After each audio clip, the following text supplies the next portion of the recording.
seen May like this? It's the Ice Age coming. All right, my friends, it's time to learn some Gemara together.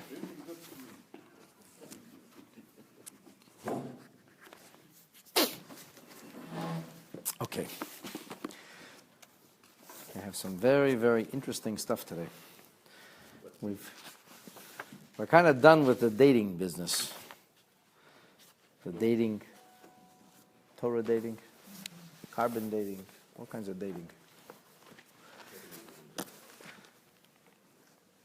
So we're finished with the dating. You'll see even something that we're going to say today that seems to perhaps be construed as a proof of the Torah being given on the sixth day. Even that's not necessarily so, as we will see. All ready to go? Okay, Daf Peches, page 88 in the Gemara, side A. We're kind of 1/3 down, right smack in the middle. You see a colon in the middle of the page.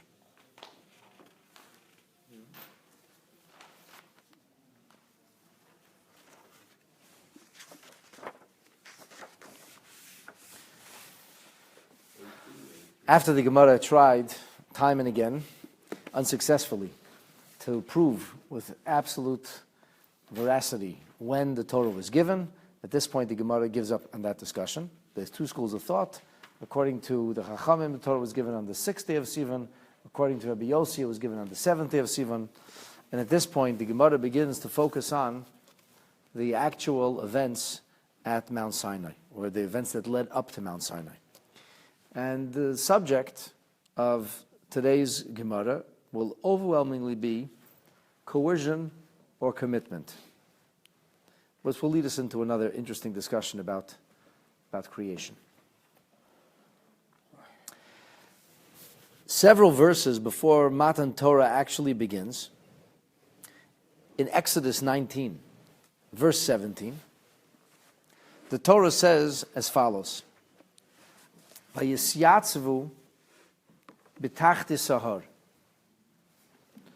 The verses that precede speak of koilus ubrakim, of thunderous sounds, of anan koved, of a heavy cloud al hahar, of a koil shofar, of a shofar blast that is chazak ma'id, vayecharad kol ha'am asher b'machne.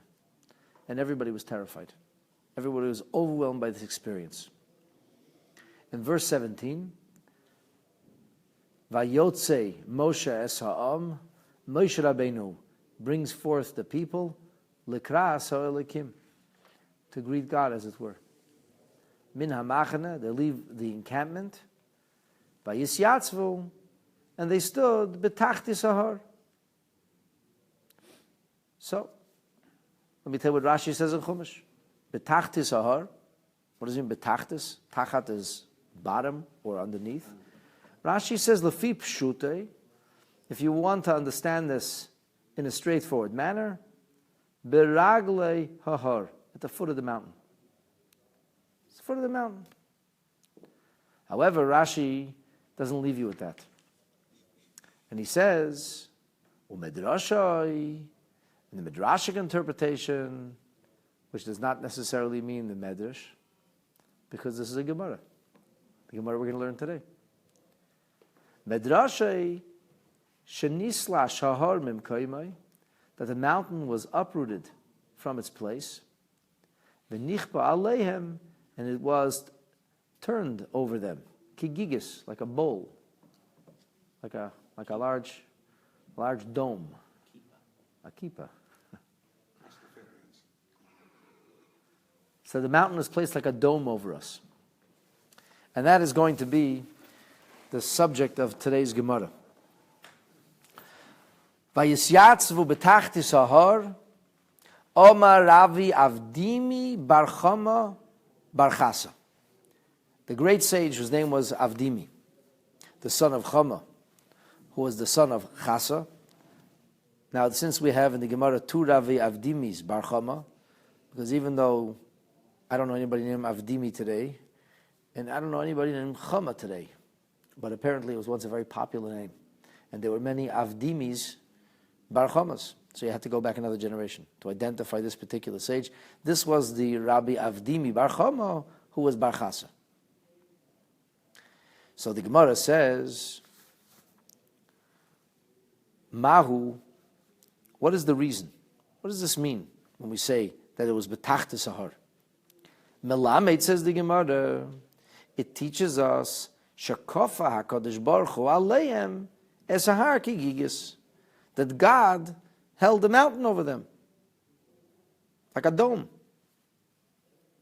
Va'omar lahem, and he said to them, Imatem mikablim haTorah, if you're prepared to accept the Torah, mutav, that's great, fine.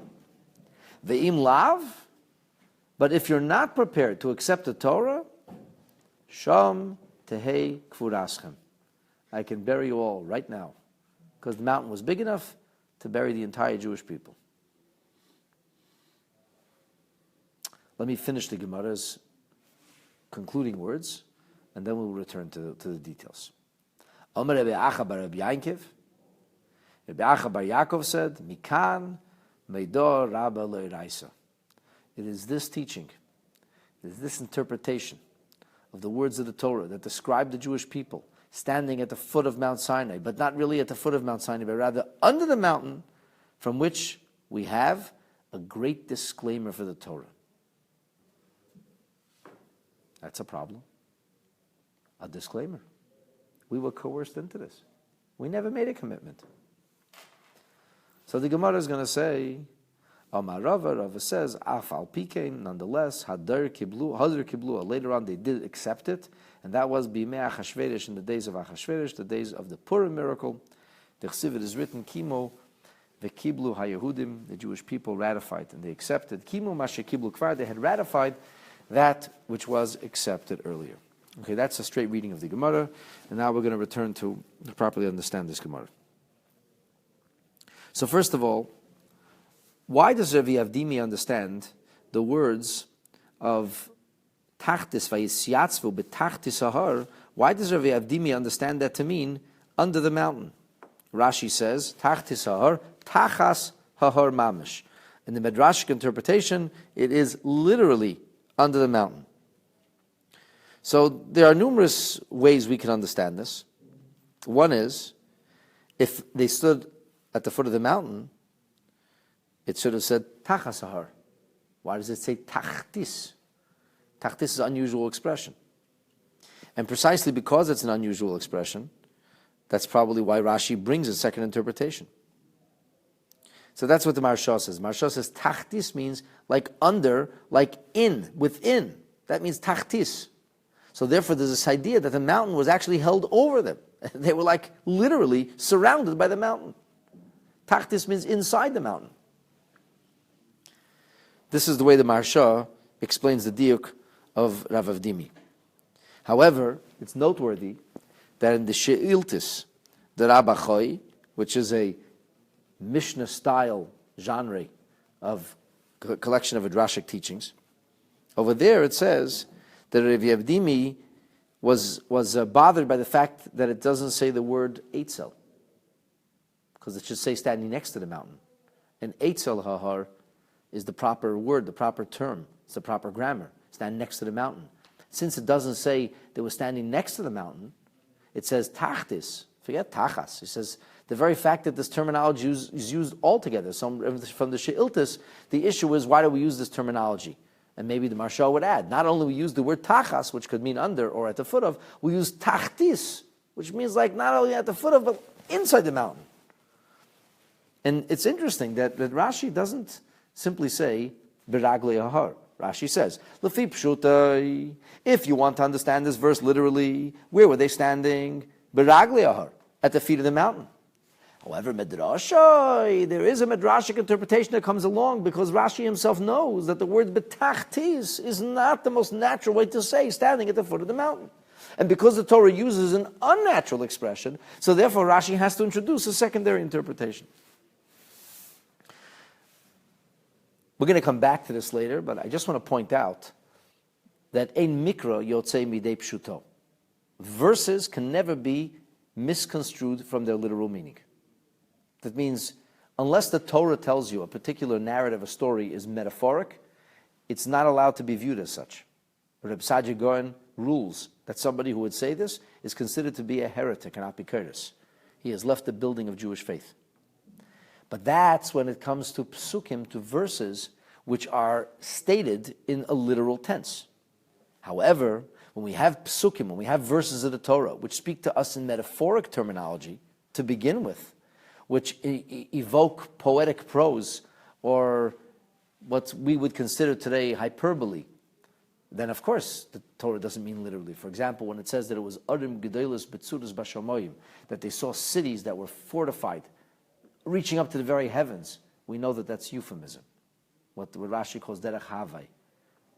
It's interesting that that terminology has survived until this very day in the English language. What do we call a very tall building? A skyscraper. That's what it means, a skyscraper. So obviously a skyscraper doesn't scrape the sky. It's just euphemism. So that's not to be taken literally. That's understood. It's obviously not to be taken literally. However, verses of the Torah that can be understood literally must be understood literally. And so, when we hear that the Jewish people were brought by Moshe from the camp, and they stood betachti sahar, that has to be understood literally. Of course they stood betachti sahar. Of course they stood at the foot of the mountain. However, clearly the Torah is conveying to us a secondary message. Not only did they stand at the foot of the mountain, but there's also a midrashic interpretation. The midrashic interpretation does not have to be literal. And as we will learn during the course of the next couple of minutes, according to many schools of thought, it is not literal. Not literal at all. It doesn't mean it's not true. It just means not literal. There's a famous story that there was two rabbis in the city called Dvinsk, a very, very large and prominent city. I think it's in Belarus. And in this city of Dvinsk, like most cities in White Russia, Belarusia, Ukraine, and even large swaths of Lithuania, there was a Hasidic Rav and a non-Hasidic Rav, because the population was split. Like in Israel today, they have a Sephardi chief rabbi and an Ashkenazi chief rabbi. They had a Hasidic Rav and a Misnagdish Rav. The Hasidic Rav was the Rogatchover Gaon, Yosef Rosen. The Misnagdish Rav was the Or Sameach, Meir Simcha Cohen. Meir Simcha Cohen was over 6 feet tall, a very, very stately, imposing man. And the Rogatchover Gaon was a stooped over little fellow, very short, not very imposing looking, not very handsome.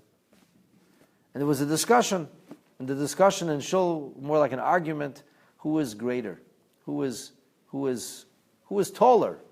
But in Yiddish, the same word, it doesn't translate well in English. Wer is größer? They were arguing who is greater, which is who's bigger. So a little boy said, this is a ridiculous argument. The Meir Simcha is at least a head and a half taller than the Rogatchover. So they said, silly boy, we're not talking about bone and sinew and plasma, we're talking about the physical, we're talking about stature.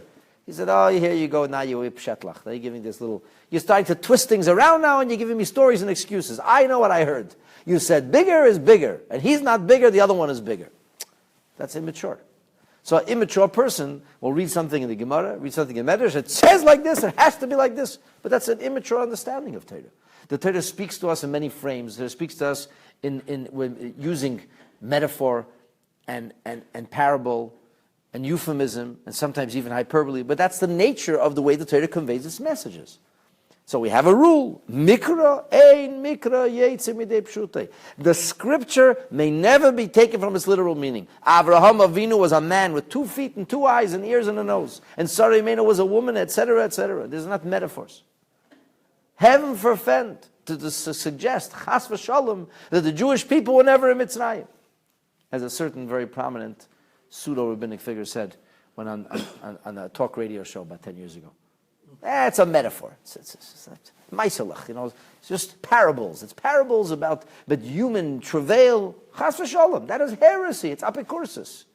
The Torah says that we were in Mitzrayim. We were in Mitzrayim. The Torah says God took us out of Mitzrayim. He took us out of Mitzrayim. The Torah doesn't say God held a mountain over our head. The Torah says we stood betachtis ahar. Okay, so now the question is, what is the Torah trying to tell us when it says betachtis ahar? So Reb Acha comes along, Reb Avdimi, pardon me. Reb Avdimi says that you should know melamed. What does melamed mean? A melamed means teachers. Like a melamed is a teacher in Yiddish. Melamed, this is teaching us. It's an instructive verse. It's not simply a narrative. It's not simply telling us of something that happened. It's explaining something. It's conveying a message. What's the message? It's conveying a message that HaKadosh Baruch Hu is kafaleim har kegigis. We'll soon see what that means. So Rashi says that this is a gigis. What does it mean, a gigis? Rashi says a kuba, which a kuba translates as, let's see, a big pot, okay? Huh? A beer vessel. Okay, whatever. Bottom line is, it's surrounding them on all sides. Right. Rashi says, kuba shamatilum b'shecher. A beer vessel that they put, a keg of beer. Meidor Rabbe, here's a great disclaimer. She'im yazminem ledin, if the Jewish people will be summoned to a court situation, and they will say, Lama loy kiyamtem ma shekibaltem aleichem. Why didn't you fulfill what you accepted? You committed to this. Yesh lem tshuva. They can answer and say, well, kiblu abaynes, we were coerced. It wasn't really a commitment. So you can't come to somebody who was coerced into making a commitment that says, why didn't you honor your commitment? I never made the commitment. Of course you did. Well, I was coerced into it. You forced me. What's the Gemara says? But in the time of Achashverosh, we learned Afal Pikin Hadar Kibluha, and that was Bimei Achashverosh. Rashi says, Me'avas Hanes Shenasa Lehem, from the love that was engendered out of the miracle that occurred. Obviously, this must be understood. This must be understood. Did this happen literally or not? I can't tell you with certainty. Maybe it did happen literally. It doesn't have to have happened literally. But whether it happened literally, or whether this is a metaphor for coercion, it yields us the same challenge, the same issue. Bottom line, they were coerced. How could you say that? This is rife with challenge and it's very problematic. Why is it problematic? Well, it's problematic because to say that this, was kigigis, Maharsha says, why kigigis?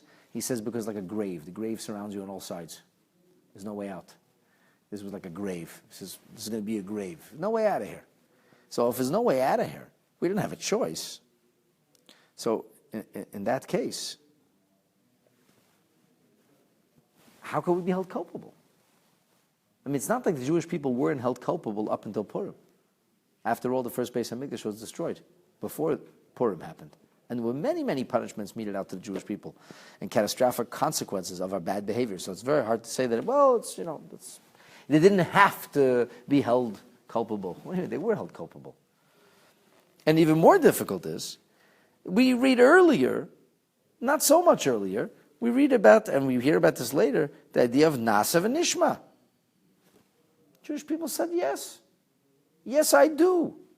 Said Nasa, we'll do. And said Nishma, we'll listen also. Which we're going to talk about it. The Gemara is we're going to get to the Gemara's interpretation and beautiful lessons about Nasa and Nishma, what that meant. But the fact is, everybody would agree that was an act of commitment. Furthermore, we have that famous medrash that says God went to all the nations of the world to offer them the Torah. They refused. He came to the Jewish people, and they said, how much is it? He said, it's free. We'll take 2. That's a joke. But whatever, the point is, Hashem offered it us, we said yes.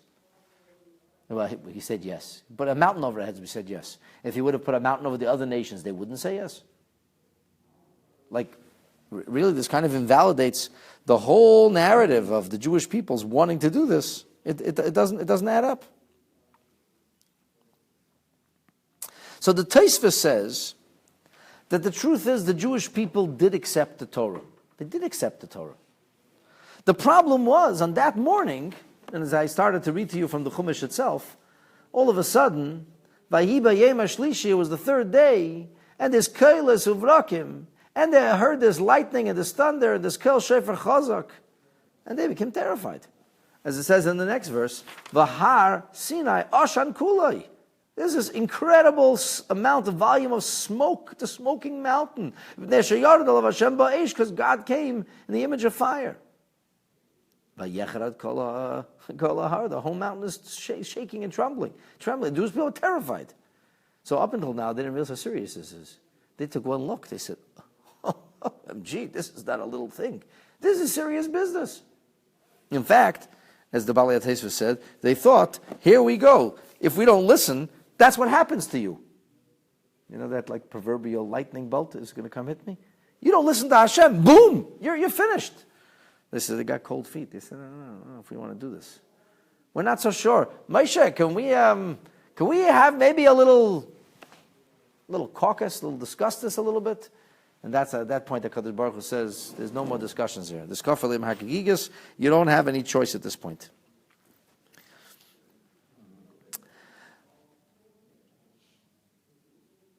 That's how some of the commentaries explain it. So the Chassam Sofer says, so what was the answer? They saw a fire. They said, uh-oh, we're dead. We don't want this. So the mountain came over their head. They said, uh-oh, we're dead anyway. We're dead either way. We may as well just stick to our first narrative. We said yes the first time. Or in the Sefer Emes Liyankiv it says that the Avodah prior was me'ahava. They loved God. They were excited about this. They wanted to be Hashem's servants. But it's not enough to serve Hashem out of ahava. It's not enough to have passion and fervor. It's not enough to have a sense of love and positivity. There also has to be a sense of yirah. There has to be a sense of awe. There has to be a sense of reverence, a sense of respect. And that wasn't there. They were too comfortable. And when they saw this great big fire, all of a sudden they said, oh, this is serious. So that was a charada. That was a fright. And that was an awe. That was a deep sense of reverence that came over them. So now, this was something that they did also out of yirah, not only out of ahava, but out of yirah as well. And a very literal kind of level of this discussion. So the Rebbe once explained it as follows. I'll soon share with you other interpretations, the way the Rebbe explained it. But on a very literal level, let's within the rubric of Tosfos, like Tosfos' question. Didn't they just agree on the 5th day of Sivan, and now it's only the 6th day of Sivan? They said Nasav and Nishma, and they accepted the mitzvahs, and now all of a sudden they have to get coerced into it? I thought they made a commitment not only to study, a commitment first to obey, to do what Hashem says. Afterwards we'll take a look and we'll study. So the Rebbe says, perhaps this could be understood by dint of the Rambam's words in his Pirush HaMishnayos, in his commentary on Mesechus Chulin. The Rambam there speaks about the mitzvah of Gid Hanasha, which is the sciatic nerve, or why we don't eat the animal's hindquarters today. And the mitzvah is given, of course, to Yaakov and to his children. So the Rambam says, and this is a quote, Kol ma sha'anu marchikim, oisim hayom. Anything that we push away, that's mitzvat lo taseh, things we avoid, things we eschew. Or mitzvat aseh, things we do, things we embrace, behavior that we actually engage in. So anything like that, einanu oisim, we only do the mitzvah HaKadosh Baruch Hu ayidei Moshe Rabbeinu alav shalom. This is by the command of God, as per we received it from Moshe. Lo HaKadosh Baruch Hu amar zeh l'neviim shelafanav, not because God said this to the prophets that preceded Moshe Rabbeinu. So, for example, we don't eat Eiver min hachai. We don't tear a living limb off an animal. When was this prohibited? It couldn't be prohibited to Adam and Eve because they weren't allowed to eat meat altogether. When is meat permitted? Only after the Mabul. So then HaKadosh Baruch Hu was asar l'noach. That's not why we don't do that. It's because Moses said you can't do that. Because we were commanded at Mount Sinai, sheyiskayim isur eiver min hachai. So a prohibition that predates the Jewish people, a prohibition that goes back to the times of Noach. We, the Jewish people, follow it because Hashem gave it to us at Har Sinai through Moshe Rabbeinu. Kiloymar, in other words, there were mitzvahs before Matan Torah too.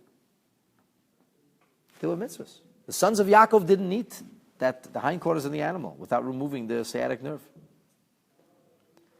But they really weren't like the mitzvahs after Matan Torah. We know that the sages, the patriarchs, kept all the mitzvahs. And yet we see the patriarchs didn't keep all the mitzvahs. So we have various reasons and explanations as to why the patriarchs didn't keep all the mitzvahs. It was kind of an elective before. It didn't come with the same severity. Let's just use an example. Yaakov Avinu famously marries 2 sisters, Rachel and Leah, but you're not allowed to. The Torah prohibits that outright. So what's the answer? There are various answers. He only kept the Torah in Eretz Yisro, or whatever. The Rebbe gives the most amazing answer. He says, Yaakov Avinu made a commitment to Rachel. He gave his word. He made a promise. A promise? That's one of the 7 Noachide laws. It was binding. So Yaakov has to honor his word. It's called dinim. On the other hand, the idea of keeping the Torah's laws that hadn't yet been given, that was something Yaakov elected to do. So something he elected to do had to be overridden by something he was mandated to do. I'm just giving you an example that there was wiggle room before Matan Torah. And the mitzvahs were not nearly as severe and as compulsory as they are after Matan Torah. But the mitzvahs of after Matan Torah are of an entirely different nature. And that's why we can't do certain mitzvahs because, forget the electives, let's do the mandatory ones. Ever Menachai, to tear a living limb off an animal. Torture an animal and eat the meat. A Gentile's not to do that either. It was prohibited before also. But it's a different kind of prohibition now. It was prohibited before Matan Torah.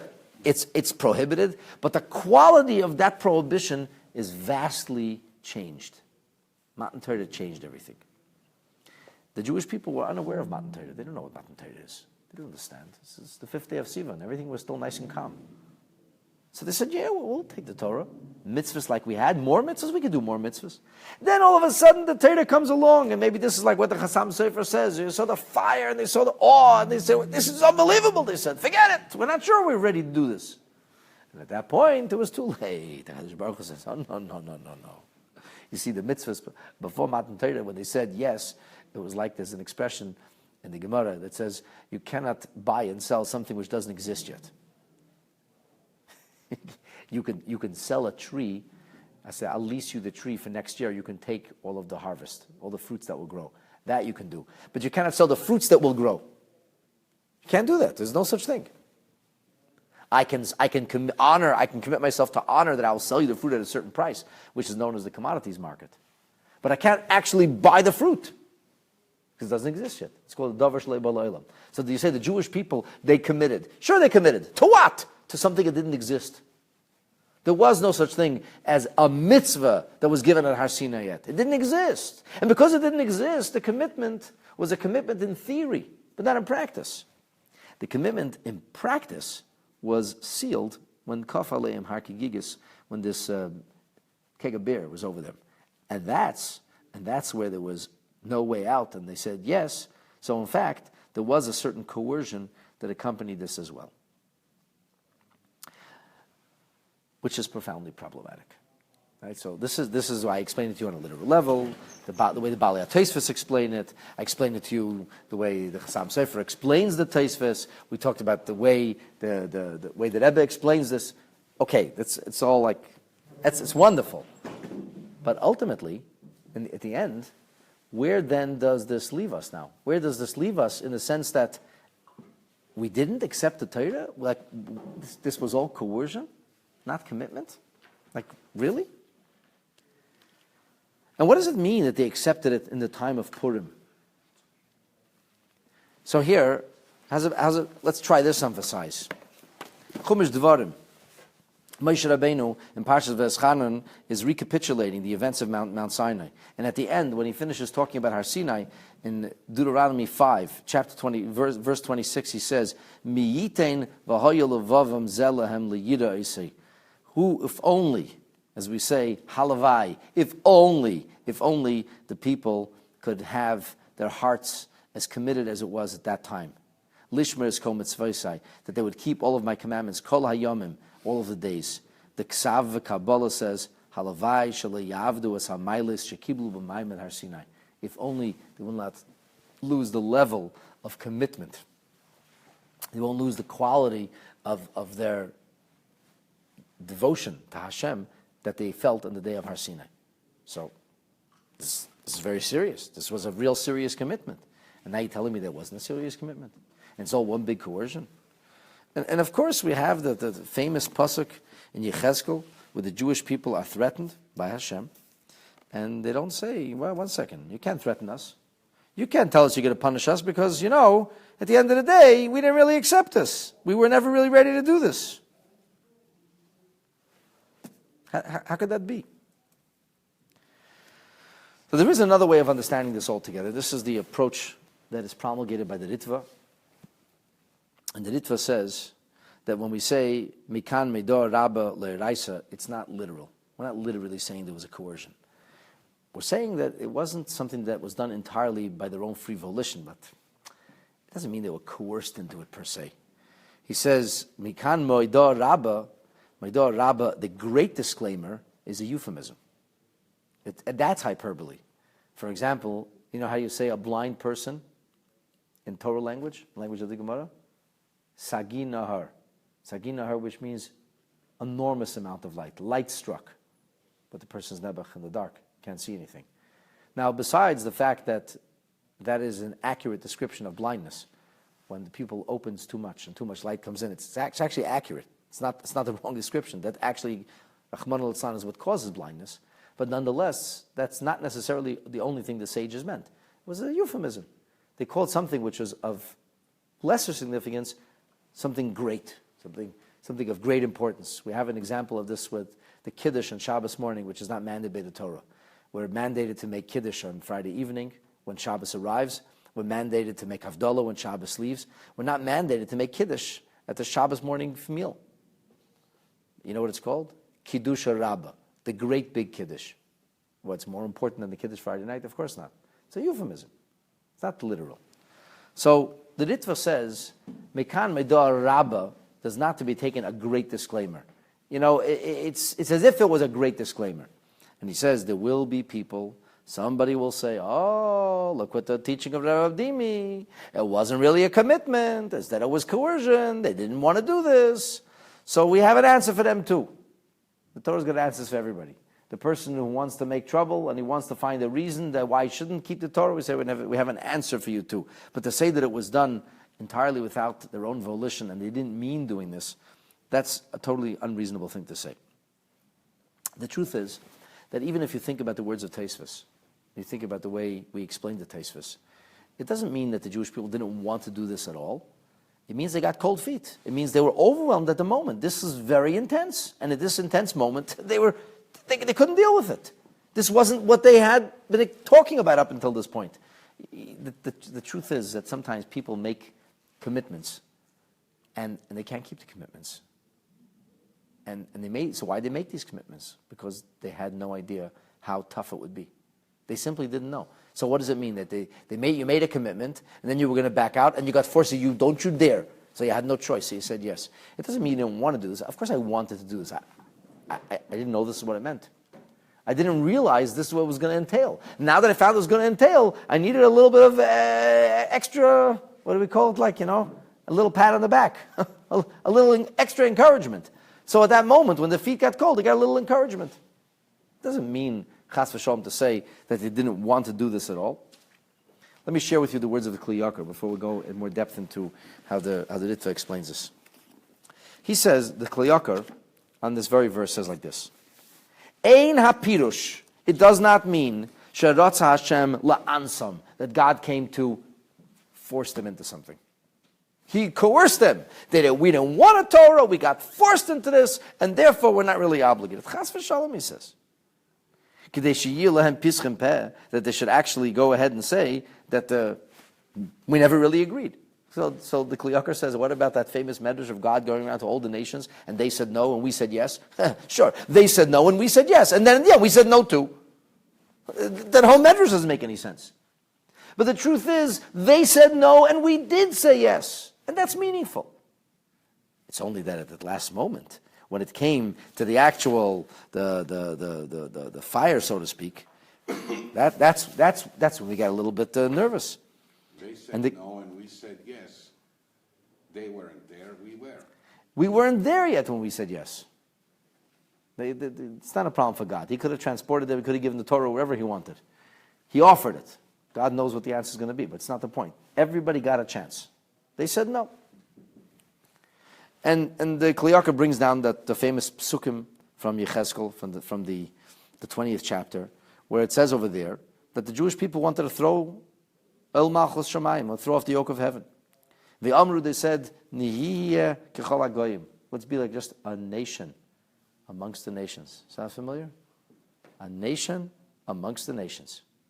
We don't want to be Jewish and special. Heishiv lev Hashem. Hashem answered them, Ki bechem ashfucha emlech aleim. I will rule over you with an iron fist. I will spill my wrath upon you. You will not escape. Forget about it. Why not? Why couldn't they escape? V'ilu haya anusim, says the Kli Yakar. Had they in fact been coerced or forced, so then, how could he force them? It's simply unethical, unfair. Ella, says the Kli Yakar, Vadai shalatevasam kafa aleim ahar. It was for their own good. It was for their own good. Leimaru, see, calls man she'einat mekablu matayra. And here the Kli Yakar says, whether it's literal or not literal, it's euphemistic. Even if it's literal, if it's euphemistic. He says, if you receive the Torah, then you have a life. If you don't receive the Torah, the life's not a life worth living. That's a life. That's a death. Take food awesome. That's not the kind of life you're looking for. That doesn't mean that they were forced. They were forced. It means that there would be people who would go ahead later and say, oh, we were forced. So then the day of Achashverosh, the time the Jewish people accepted it upon themselves. So what is this like? You know, it's like maybe they have a kid who's practicing for the big school play, and they lose themselves just before, you know, like, can't do it. The kid, and the teacher literally forces the kid onto stage, and the kid's like, I don't want to do this, and the kid forces, and then, you know, he's thrust onto the spotlight, and all of a sudden he starts to do his part, and he falls back to all the practice, and it's beautiful, and he feels great after. Now, factually, without the teacher being there to encourage and literally thrust him into the spotlight, would the kid have done it? Very possibly not. So did the kid get credit for doing this by themselves? Well, kind of, but not entirely. If you didn't have a good coach, you wouldn't be there. That's what good coaches are for. That's what moms are for. They coach us. They help us to be able to accomplish what we set out to accomplish and to realize our dreams instead of dropping out halfway. But it doesn't mean we weren't part of this process. Of course we were part of this process. Of course we wanted this. It's just at that moment, we didn't have the clarity. We were overwhelmed. We were in a state of shock, in a state of awe. And in that state of shock and awe, HaKadosh Baruch Hu made it very clear to us that there is no better way to live for a Yid. So we said, yes, we will. We accept it upon ourselves. But that doesn't, chas v'shalom, mean that it's not to be taken literal. And I want to finish off with a really beautiful teaching from the Rebbe on the Megillah. But I want to preface that with a question.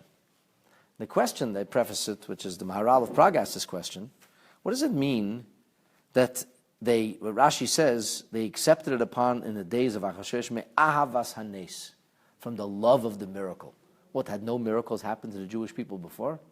From the time of Matan Torah up until the time of Purim, there was no miracles? Did you never hear of Jericho? Of walls that collapsed? Did you never hear of the sun that stood still in Givon? Did you never hear of the mighty deliverance in which Hashem saves Chizkiyahu HaMelech? I mean, come on! Like there's so many miraculous stories of our people, especially in those early years, and the Jewish people never accepted it upon themselves until they saw a miracle in the time of Achashverosh.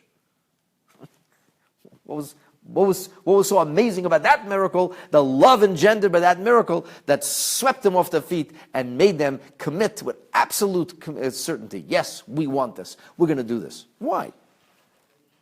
So the Maharal of Prague says, that's not what it means. He kind of almost like disagrees with Rashi a little, it seems. He says, at the time of Purim, this is the first time we actually accepted as a nation, we got new decrees, new mitzvahs.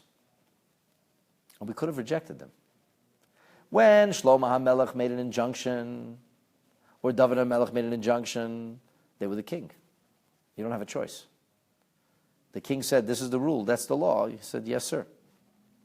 Mordechai was not a king. At best, he was a Mishnah Lamelech, he was a viceroy, and he did not have any power to enforce mitzvahs. We didn't have to listen. He was a viceroy for the law of the land. He was not a viceroy in a Yiddishkeit sense. He didn't have power over the people. And yet, what happened in the days of Purim? Subsequent to Purim, the Jewish people did accept to hear the Megillah, they did accept to give Mishloach Manot, and they did accept to observe the day of Purim. That's a new mitzvah. Call it a 614th. By the Chas v'Shalom, we know there are 613 biblical mitzvahs and 7 rabbinic mitzvahs. So if you didn't want to accept the first 613, why would you accept the 614th? If you never wanted to accept mitzvahs, you never wanted to obligate yourself, then why are you obligating yourself in new mitzvahs? And the very fact that they obligated themselves in more mitzvahs, this is the biggest proof, because they weren't coerced then. Nobody could make them do it. And yet they did it. So if they did it then, they wanted to do it. That's indicative that all along they had accepted it already. But you could take also the approach of dilution, that the more of them you have, the less within the scope of the whole is the validity, or not validity is a poor word, is the weight of each. In other words, if you have a 614 potatoes, one potato goes bad, big deal. If you have only one potato, if it goes bad, it's I bad. think I know where you're going. Dilution. You're trying to say that 614 has a dilution effect on 613. It's simply when we add on, we're diluting. It's simply inaccurate. Chas v'shalom. No mitzvah takes away from any other mitzvah. That's to say that if we keep Purim, then we're going to not keep Rosh Hashanah as well, because now we diluted it. No. A mitzvah doesn't go like that. There's always room for all the mitzvahs that Hashem gives us. We don't, chas v'shalom, God forbid, we don't dilute anything. Let me give you the example that the Maharal gives. Maybe it'll make it easy for you to understand. I've got a field here. I've got a field. And I have a neighbor to the north. And my neighbor to the north puts up a fence. And my neighbor to the north says, I'd like you to pay 50%. And I say, I'm not interested in paying 50%. He said, but I just built a wall for you. I said, you didn't build a wall for me. You built a wall for yourself. In fact, I don't like that wall. I prefer there not to be a wall. I love the open air. Well, in that case, what happens to the neighbor to the north? Can he force me to pay? No. Then, the same neighbor who owns some property on the east, he builds a wall in the east now. And he says, hey, I bought your wall in the east. We're going to go 50-50, so we're not even going 25-75. Why not? I don't want that wall. I'm not happy with it. And then he builds a wall in the west. So I got you a wall. I said, I don't want the wall. And when these 3 walls are completed, then I go and build a wall on the south. You know what happens now?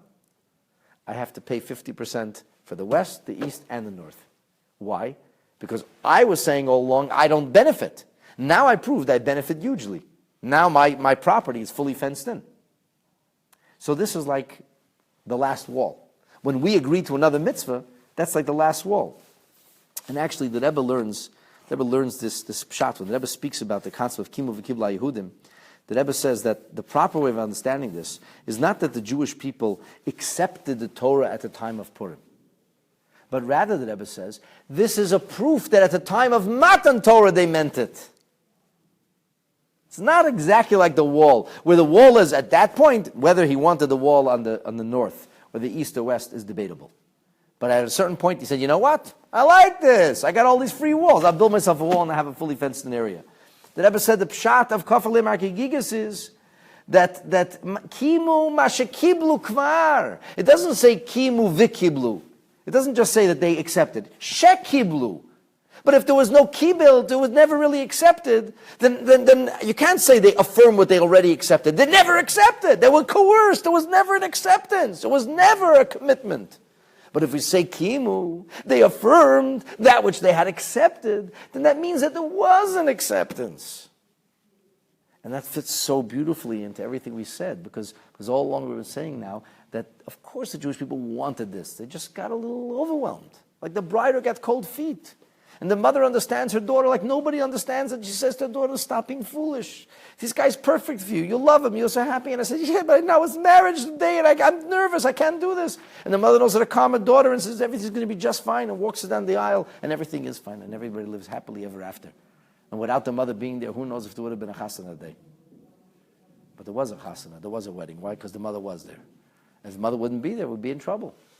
Why? It's called cold feet syndrome. Called cold feet syndrome. We got cold feet. But the cold feet doesn't mean we didn't want it. And Purim is the best proof. We always wanted it. We weren't coerced. Hashem brought out from within us that which we always meant. We were always there. We just didn't know it. We didn't fully get it because of the enormity of the moment. Now, so what's me'avas hanes?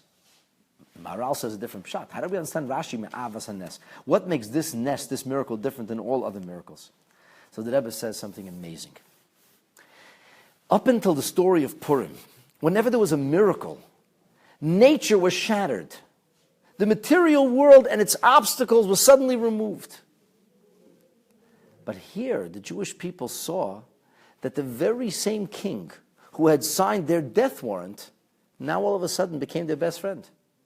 Now he was their protector. Now he was the one who was persecuting their enemies.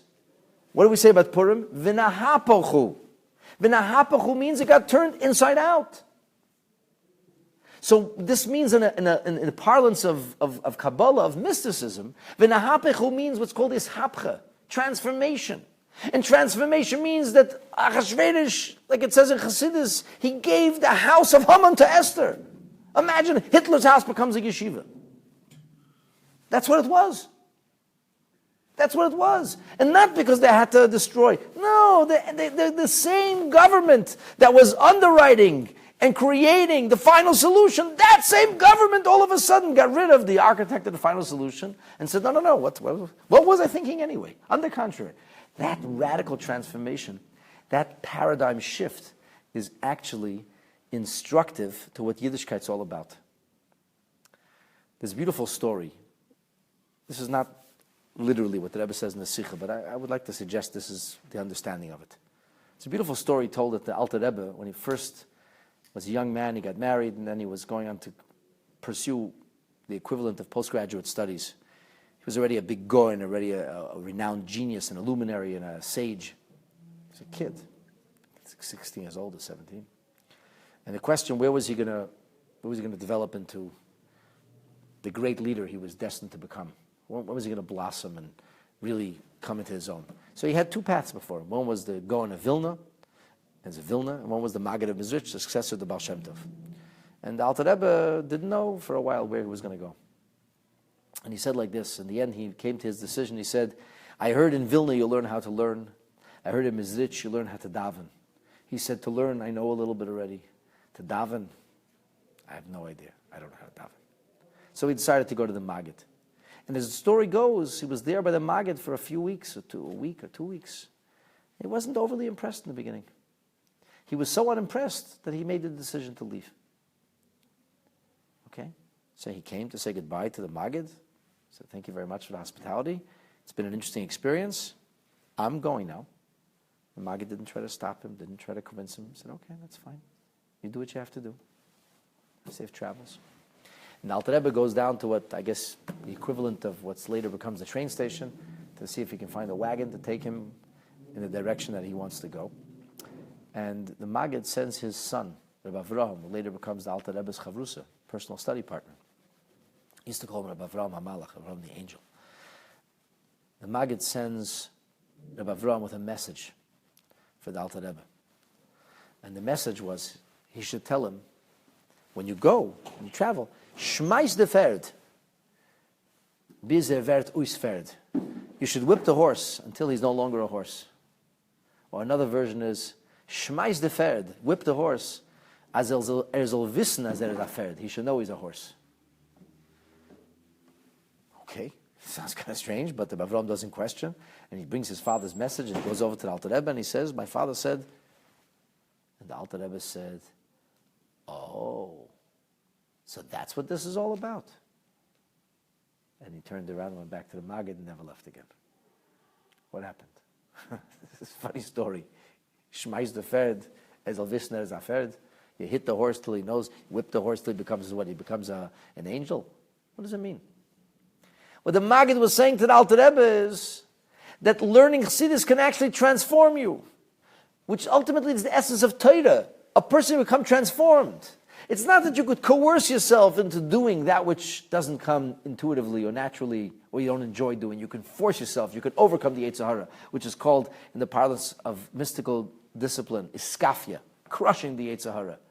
But you can affect ishapcha. The Pferd, so Wisner said a Pferd. The horse knows he's a horse. The body understands that his job is simply to carry the person to where the person has to go, which of course our horses don't understand. Or as the Pferd of an Uisferd, that the body, the Nefesh HaBamis, is no longer a body. Everything changes. This is ishapcha. This is transformation. And the Jewish people, when they saw a paradigm of ishapcha that had never been seen before, they saw this total transformation. They saw a situation where the very same government that had plotted their genocide was now their best friends, like a miracle, not of crushing the enemy. Like we left Mitzrayim, Egypt was crushed. Like our enemies were crushed, the Canaanites were crushed. No. That our enemies became our friends. This is total transformation. A total rotation of reality. So that's when Kimu Mashakiblu Kfar. You see, maybe there was a certain element of coercion up until this point. Maybe there was a certain element of, they were forcing themselves. It was kaf aleim. They felt this pressure. Like the Alter Rebbe says in Torah Daf Tzaddik Ches, Alter Rebbe says a murderdige thing. He says, what do you think, kaf aleim harki gigis? What do you think it means? God put a beer barrel over their head, they put a mountain over them? He said it means giluyim. It means Hashem showed them incredible revelation. Revelation that was swept them off their feet. They were no longer thinking on their own. They no longer had the ability to compute the facts, to make a decision. They were overwhelmed. They were just in awe of what they were being shown. They just shook their heads. Yeah, it wasn't like an option anymore. They didn't really get credit for it, and that's beautiful but problematic, because if you're just involved in Yiddishkeit because you got overwhelmed, because it was the charisma or force of the moment, then it's not really your transformation. But what Yiddishkeit really wants is we should change. The world should change. And that happened on Purim in the most profound way. And when it happened on Purim, the Jewish people realized that's what this was all about from the very beginning. And so they realized that the Torah was never about coercion, but always about commitment, and always about inner transformation. And that's the meaning of B'tachtis Sahara. So to conclude tonight's Gemara, the Gemara moves on now and says, along different lines, not the trembling or fear of the Jewish people, but the trembling and fear of creation, of the world itself. And you'll see that this Gemara will end on the same note, on the same spiritual message. Amar Chizkiah. Chizkiah said, what is the meaning of what's written in the 76th chapter of Tillim? What does it mean when it says, Eretz Yara V'Shakata? Pardon me, where it's inside? Mishamayim Hishmiya Din. From heaven, the verdict was rendered, the din came, Eretz Yara, the earth trembled, V'Shakata, and then it was calm. So the Gemara says, what's going on here? Im Yara, Lama Shakata. If it was trembling and fearful, why did it become calm and placid? Im Shakata, if it was calm, Lama Yarasa, then why was it trembling? The whole thing doesn't make sense. Rashi says, din, which din is this? This din is Torah. Betchila, koidim shamar Yisrael nasa v'nishma. Before the Jewish people said nasa v'nishma, yara. There was fear. Explains Rashi, shema lo yikabluha. Creation itself hung in balance. The world itself said, what if they say no? What if they won't do this? And v'yachzar elam l'toyu v'vayu. Kid Rish Lakish. Then the world will become, as Rish Lakish will soon tell us, the world will become returned to nothingness. So nobody wants to lose his existence. Everybody wants to survive. Survival is an instinct. But after, Rashi says, Kishikiblua, when the Jewish people accepted it, then Shakata, then the world was calm. L'basef Shakata. V'lo mayara. Back to the Gemara. Why was there fear? Why was there trembling? Why was there concern? Kidei Shlokish, like Reish Lakish says, the Amar Reish Lakish, Mai dichsiv vayhi erev vayhi veker yoim hashishi. What is the meaning of it was morning, it was evening, and then it was yoim hashishi? So otherwise in the Torah it says Yom Echad, Yom Sheni, doesn't say Yom Ha'echad, doesn't say Yom Hasheni, doesn't say Yom Hashlish, Yom Shlishi. When it comes to 6th day, it says Yom Hashishi. Hey, you say it alamali, says the Gemara. Why do I need the extra hey? Says Rashi, Mai dechsiv, Mai shna dechsiv, hey, b'yoim, Gemara Ma'aser Bereshis. Why when the day when Hashem finishes working, does it sum up and say Hashishi, the 6th? So the Gemara answers, the Shlakish says, Melame, this teaches us, Shehisne HaKadosh Baruch Hu in Ma'aser Bereshis. God made a condition with creation. V'amar lehem, he said to the entirety of creation, listen up, guys. Im Yisrael mekablu matayra. If the Jewish people accept the Torah, atem eskaimim, then you're good. Then you continue to exist. Ve'im lav, but if not, ani magzir eschem l'toyv v'vayu. I return you to a state of unformed, raw nothingness. Oh, so now we understand. Melamed, this teaches us, says Rashi, hashishi, mashma, hashishi hamiyuchad. This is the 6th, the big 6. What's the big 6? What's hashishi, the? This is the shishi of Torah. Kidamina ba'ama, like we say, that we say, Vayered Vayebaker as older days, right? That everything was totally until the B'yem Hashishi. That's the 6th day that the Torah was given in. Now, one second. This seems to be a marvelous proof, like the Chachamim. Why does the Gemara say, hey, 1 second, we just had a whole page of discussion when the Torah was given. We have a Gavaldic proof. The Gemara says nothing. And the answer, my friends, is that it's not really a proof. Why is it not a proof? Because, as the Taisvis answer, the truth is that Rabbi Yossi agrees the Torah was supposed to be given on the 6th day. It was supposed to be given on, so why was it given on the 7th? Because Moshe added an extra day of preparation. Moshe Rabbeinu wanted the Jewish people to be fully engaged and involved, because the whole point of Torah is inner transformation. He didn't want them to be overwhelmed. He was trying to prevent that from happening to Kafar Leim Hakigigas. That's why he made an extra day of preparation. So why didn't the world turn into nothingness? Why? It's not even a question. Because they were still preparing. They said Nasav and Nishma, the 5th day of Sivan. What's the problem? They were going to accept it. And the Chassam Sofer says something very interesting. He says, if the Torah was given on the 7th day, according to Rabbi Yossi, that's where? In the Middle East. When?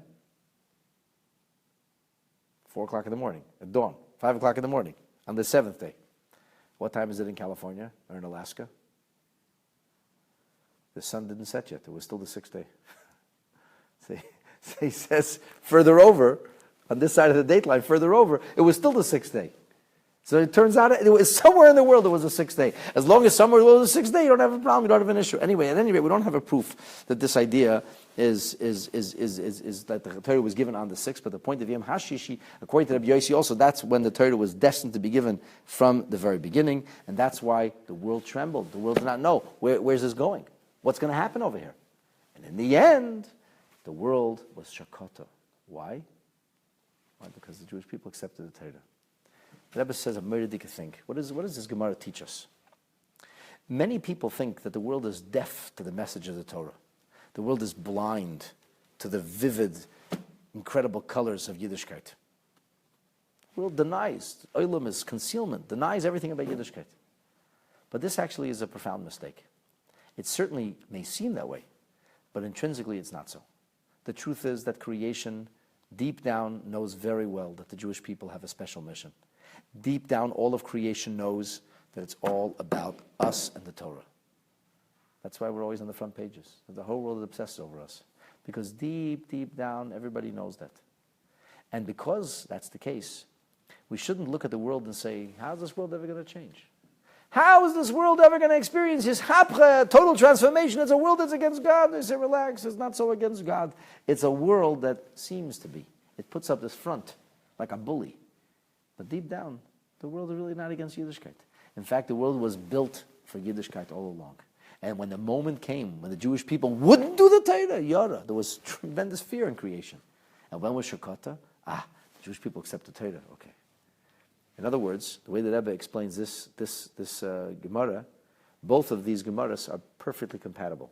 they both come away with the same message. The message of Ishapcha, transformation of Purim, and the message of Yadav Shakata, of the world that trembled and then was calm, is both the same message. The message is that the whole notion of the Torah's being given was not to coerce or force, but rather to modify and to redirect and sublimate. That ultimately the world will come to recognize and realize the truth that HaKadosh Baruch Hu is Melech al Kol Ha'olam, and that our job is to share that message and promulgate the idea of godliness and God consciousness. And in the end, Be'ez Hashem Yisbarach, very soon Mashiach will come, and then the whole world will know, and the whole world will see, as the world is transformed, please God, Bimheira, Ubiyameinu, speedily, and in our days, Amen.